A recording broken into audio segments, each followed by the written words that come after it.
শুভ সন্ধ্যা। আমি তো কড়াই বসিয়ে দিয়েছি, আপনারাও বসিয়ে দিন। এই 4 টেবিল চামচ মতো সর্ষের তেল দিয়েছি, 2টো শুকনো লঙ্কা আর হাফ চামচ 5 ফোড়ন। আমি রান্না করব আজকে কাবলি ছোলা একটু পনির দিয়ে। আমি নিয়ে নিয়েছি 4টে মতো পেঁয়াজ, একটুখানি কুচিয়ে নিচ্ছি পেঁয়াজ আর রসুন, 4-5টা রসুন দিয়ে এবার পেঁয়াজটাকে ভাজা করে নেব। এই যে আমি পেঁয়াজটাকে একটু লাল লাল করে ভাজা করব।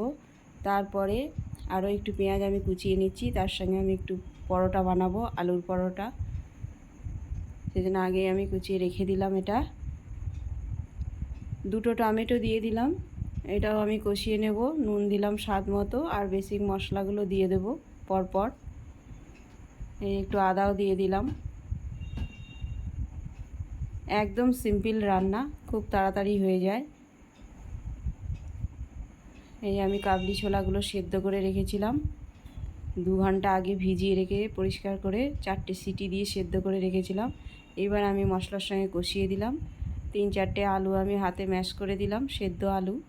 তারপরে গরম জল দিয়ে দিলাম, 5 মিনিট ঢাকা দিয়ে দিলাম পনিরগুলো আমি নিজে বানিয়েছি, সেজন্য ভাজার দরকার নেই।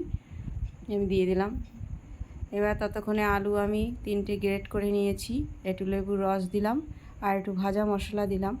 পেঁয়াজ আর কাঁচা লঙ্কার সঙ্গে বেশ ভালো করে মেখে নিয়ে লেচি আকারে করে নিলাম, পুর দিতে সুবিধা হবে।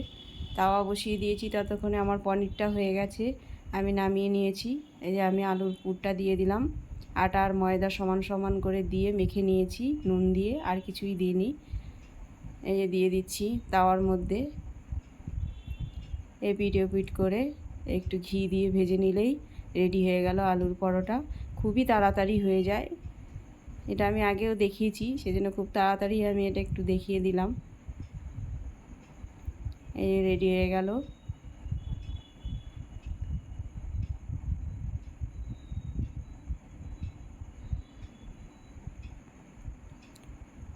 আমি দিয়ে দিচ্ছি, এবার পরিবেশন করব। আগে আমি পরিবেশনটা করে নিই মেয়েকে, তারপরে পরেরগুলো করব। আপনারা বাড়িতে বানান আর খেয়ে এনজয় করুন। ধন্যবাদ।